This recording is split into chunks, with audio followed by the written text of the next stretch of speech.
Let's look at an example here that makes it easier to understand.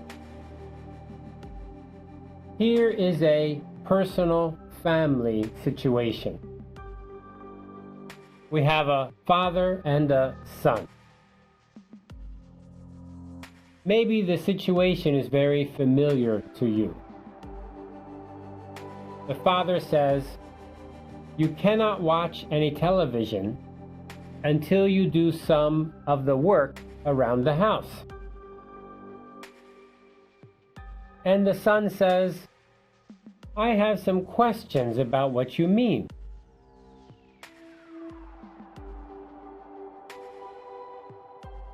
We see here my point about what is a question. When is a question not really a question? What the father wants is not hard to understand. The son certainly can understand. He asks the question as an excuse to say, "I don't understand what you mean. Can we talk about it some more?" So that's not really a question.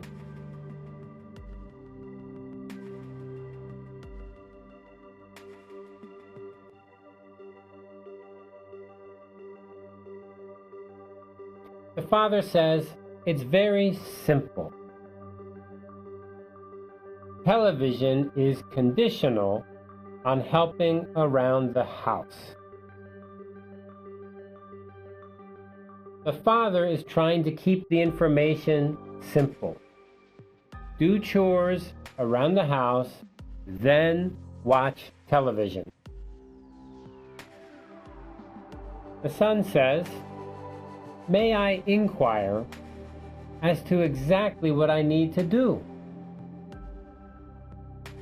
Inquire here means to ask a question. This brings up the common question, "What do you mean?"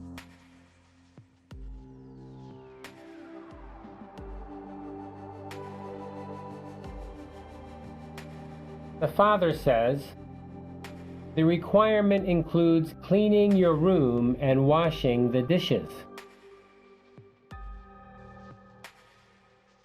Here, the father is becoming very clear. Although I think the son already knows this. The son is just using this question as an excuse. The son is sending a message that he does not like this offer. The son says, "Can you give me a reduction to just cleaning my room?" In other words, the son is beginning a negotiation. Here we have something again in common, but something different. In common is that the son wants to watch TV. But the TV watching time can be controlled by the father. The father wants to get some chores around the house done, and his son to become more responsible. Something in common and something different. The son is beginning a negotiation. He's trying to reduce what he has to do. He just wants to watch TV.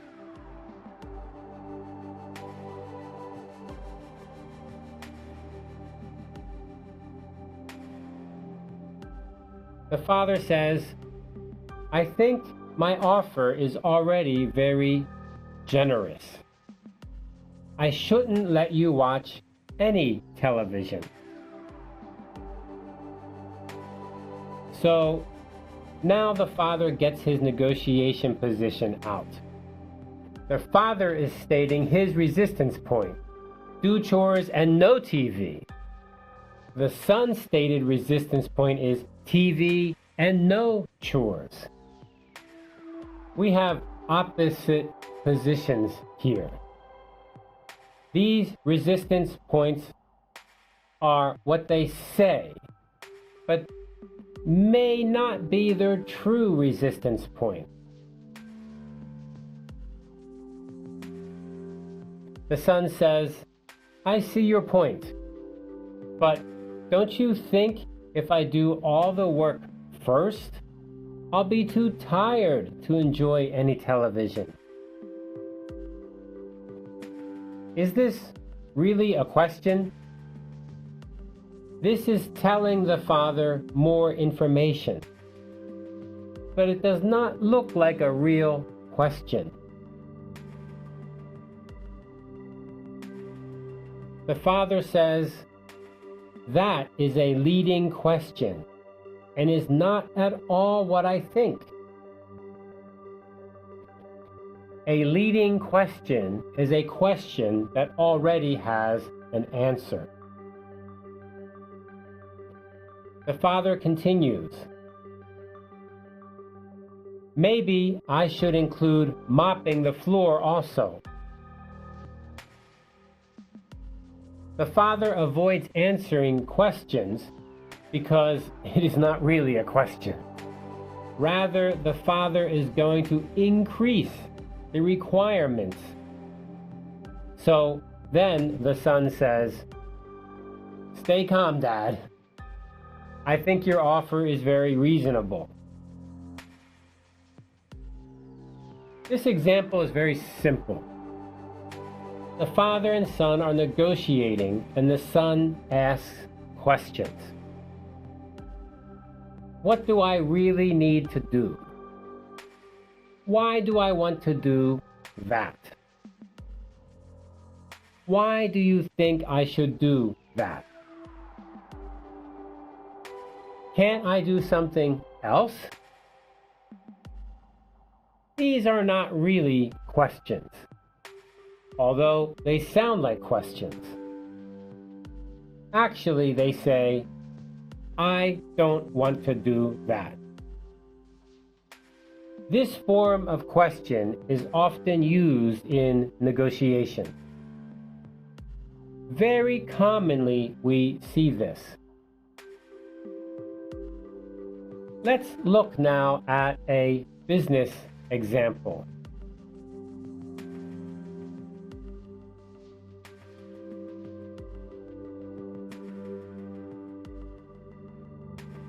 Ben says, our main objection to your first offer is that it includes only 2 product types. Susan said, what is your requirement?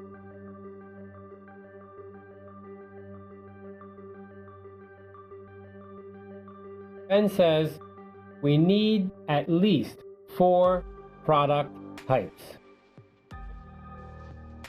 Now we see a problem that will be raised more in a question. Susan says, how different do designs need to be? This is asking, how many designs do you want?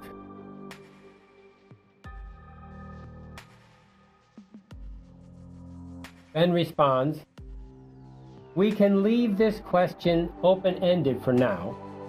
It really depends on you. Open-ended for now means we'll talk about it later. Susan says, this is not reasonable, since we would have to spend a lot of time and money on new designs. Ben says, that is true, but we are not sure what you are able to manufacture.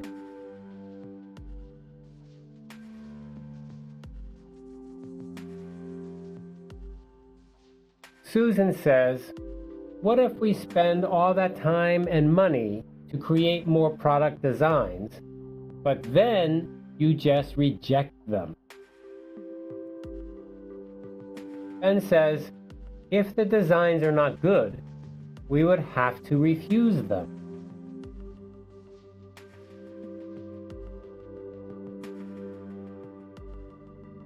Susan says, we end up with no agreement and a big loss. We get nothing in the end. Ben says, let's not get confrontational.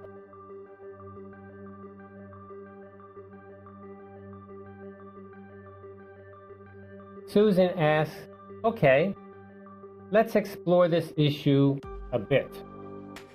Why is this model issue so important to you? Ben responds by saying, we are not flexible on this. We must have at least 4 different models so our stores do not compete against each other.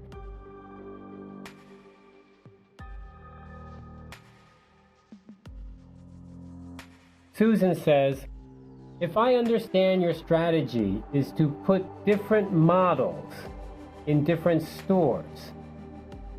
Now, what we have here is trying to understand. Ben's company needs to make different product designs.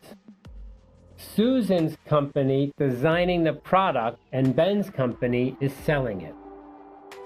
So, in this case, one company is buying a product and going to sell to consumers, and another company is making the design.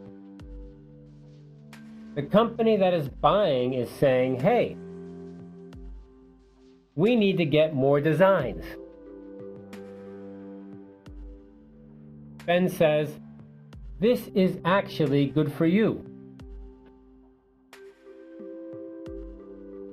We totally agree with your first offer, and we will be buying whatever designs you come up with. And Susan says, but you are not accepting our offer. So, if we look back at this very quickly, what is happening here is that there's a question. The question is, why do we need to do this? They're trying to move forward to an integrative bargaining situation. But there's still some feeling that this negotiation could be distributive. So we're not really sure what's happening. You want us to make a design that's going to make us lose money. Can you tell me why you need 4 designs?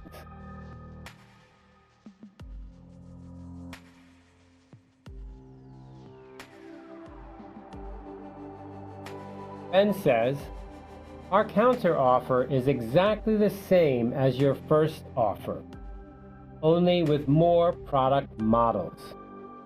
We need more models, and they must be a little different. Susan says, what are the total number of units you will order? Ben responds, the total order stays the same.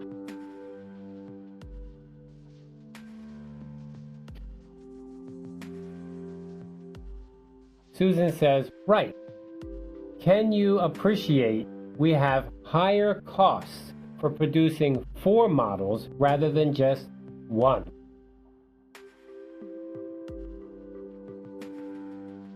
So Susan is pushing very hard to have an integrative bargaining, trying to find out, why do you need so many model designs? Why must you have 4 designs? Don't you understand that costs us money? And what's the point of this? And do you understand our situation? So she's pushing to get that integrative going. How is he pushing on that? By asking these kinds of questions. Ben says, yes, we can see that. What can we do to help you overcome this problem? Now, Ben asks a question, and by asking this question, he joins in the push for the integrative approach. That is a win-win approach. By asking this question, he joins in the push for the integrative approach. That is a win-win approach. By saying, I understand if you make more models, this will cost you more money. So tell me, how can I help you? What can I do to help you?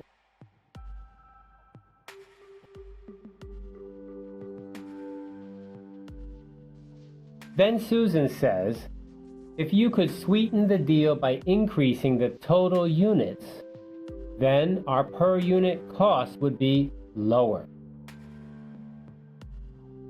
So Susan is coming up with this answer, saying, can you understand my situation? Our cost is increased. I can do what you want, but my costs go higher. Let me explain to you. Can you do this? Can you increase your total units that you're going to buy?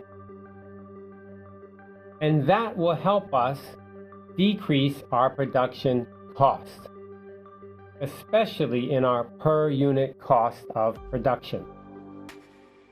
In this way, by asking questions on both sides, we begin to move towards an integrative approach. If you don't ask those questions, or the questions are not really questions, like the dad and the son, if they're not really questions, then you're really pushing towards distributive win-lose negotiation. Ben says, the final offer I can make then is 500,000 units, which is a 20% increase. So he's increasing the number of units to be purchased to decrease the marginal cost of production.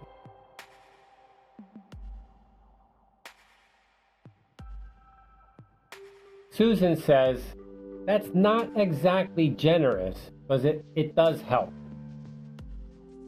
So this is not such a great offer. But Ben says, we are making progress. And Susan says, yes, but the product design issue is still unresolved.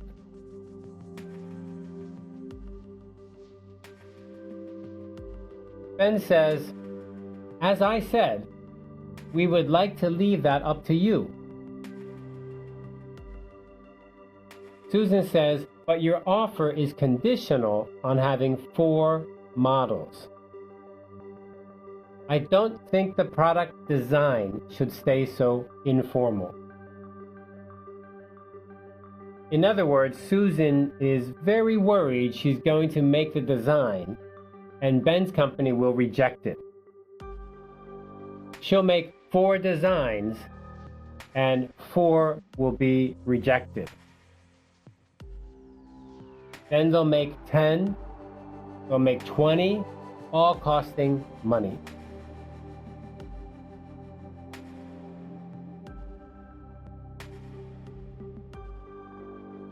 Ben says, you want us to give you more details? And Susan says, exactly. Without a clear description, we may waste our time creating a design you will just reject.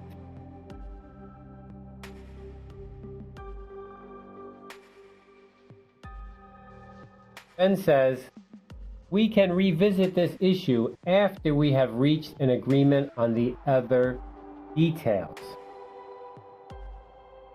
Now, this is one way to keep the negotiation moving called log rolling. And log rolling is the way to keep moving forward. Keep going, keep going. Don't slow down. Don't get stuck on one small issue. So here we seem to be stuck on this design issue. One side thinks it's very important. The other side thinks it's important too, but they don't want to talk about it right now. So, what do? Let's not get stuck. Let's keep moving forward, log rolling. Susan says, I don't like postponing such an important issue, but I guess it is reasonable. Ben says, let's get the other issues solved first. I'm sure we can find a solution.